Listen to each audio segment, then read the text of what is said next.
আসসালামু আলাইকুম, সবাই কেমন আছেন? আশা করছি সবাই অনেক বেশি ভালো আছেন। আজকে আমি রান্না করব ইলিশ মাছ। তো তার জন্য হচ্ছে গিয়ে আমি মরিচ আনবো গাছে থেকে, একদম তাজা তাজা মরিচ।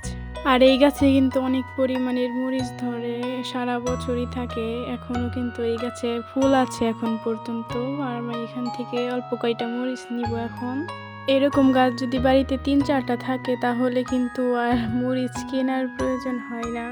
এখানে হচ্ছে দুইটা গাছ ভরাই কিন্তু একদম মরিচে ভরা, একদম কালো কালারের মরিচ। এটা মরিচ নিয়ে আসছি। এখন হচ্ছে আমি পেঁয়াজ কাটবো। আর এখানে আছে 2টা ইলিশ মাছ, কেটে ধুয়ে একদম পরিষ্কার করে নিয়েছি। এখানে একটা মাছ থেকে 4 পিস করে কেটে নিয়েছি। এখন হচ্ছে গিয়ে আমি রান্না করে নিব। প্রথমেই আমি হচ্ছে গ্যাসটা জ্বালিয়ে নিব, তারপর হচ্ছে তেল দিয়ে দিব। আমি একটু পর পর তেল দিচ্ছিলাম, কারণ পরিমাণ পাচ্ছিলাম না। আর ইলিশ মাছে কিন্তু একটু বেশি তেল দিলে পরে একটু ভালো হয়। তারপর দিয়ে দিব পেঁয়াজ কুচি। পেঁয়াজ দিয়ে দেওয়ার পরে দিয়ে দিব পরিমাণ মতো লবণ দেওয়ার পরে ভালো মতো নেড়ে চেড়ে একদম সুন্দর মতো পেঁয়াজটা ভেজে নিব। যেই পর্যন্ত একদম লাল লাল না হবে ওই পর্যন্ত শুধু নাড়াচাড়া দিয়ে তারপর একদম লাল লাল করে ভেজে তারপরে একদম পানি দিয়ে দিব। এখানে অনেকেই কিন্তু আগে আদা রসুন বাটা দিয়ে দেয়, কিন্তু আমি হচ্ছে গিয়ে একদম পানি দেওয়ার পরে তারপরে সব মশলাপাতি একসাথে করে দিয়ে দিব। প্রথমেই দিয়ে দিব হলুদের ফাঁকি পরিমাণ মতো, তারপরে দিয়ে দিব মরিচের ফাঁকি, তারপরে দিয়ে দিব আদা রসুন বাটা, তারপরে দিব হচ্ছে গিয়ে ধনিয়ার গুঁড়া। এখন সব মশলা একসাথে দেওয়ার পরে একদম নাড়াচাড়া করে তারপরে দিয়ে দিব ইলিশ মাছ। ইলিশ মাছটা অনেকক্ষণ ধরে কষিয়ে নিব।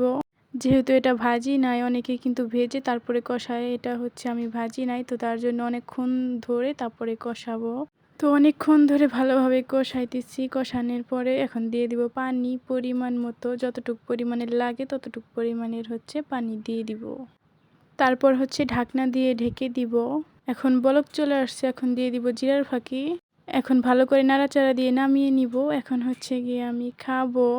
তো প্লেটে নিয়ে নিচ্ছি সুন্দরভাবে সাজিয়ে। আর এটা কিন্তু অনেক মজা হয়েছিল, আর শসা দিয়ে খেতে কিন্তু আরও বেশি ভালো লাগে। তো এখন হচ্ছে গিয়ে একটু হাঁটাহাঁটি করব। আর আমাদের এই গাছে কিন্তু অনেক পরিমাণে পেয়ারা ধরছিল। আর এখানে কিন্তু হাজারি গোলাপের ফুল আছে, অনেক সুন্দর, অনেকগুলা গাছ আছে এখানে। এটা কিন্তু লাগানো হয় না, একা একাই হয়েছে। আর ফুলগুলো এত পরিমাণের সুন্দর বলার বাহিরে। আর আমাদের কিন্তু 2টা পেয়ারা গাছ, আর 2টার ভিতরে অনেক পরিমাণের পেয়ারা ধরছে ঠিকই, কিন্তু আমাদের বাড়িতে কিন্তু খাওয়ার মানুষ নাই। আর আমি তো খাই না পেয়ারা, আমার কাছে ভালো লাগে না বেশি। গাছ থেকে পেকে একাই পড়ে যায়, আবার পাখিতে খায়। তো এখান থেকে ঘুরে যে আমি এখন হচ্ছে খাবো। আমি এখানে নিয়েছি পটল ভাজি আর হচ্ছে পাঙ্গাস মাছের তরকারি। আর তরকারিটা কিন্তু অনেক মজা হয়েছিল। আর আমার কিন্তু রান্না করতে অনেক বেশি ভালো লাগে। এতক্ষণ হচ্ছে আয়ান ঘুমেছিল, এখন ঘুম থেকে উঠে পড়েছে। সবাই ভালো থাকবেন, সুস্থ থাকবেন। আজকের ভিডিওটা ছিল এই পর্যন্তই।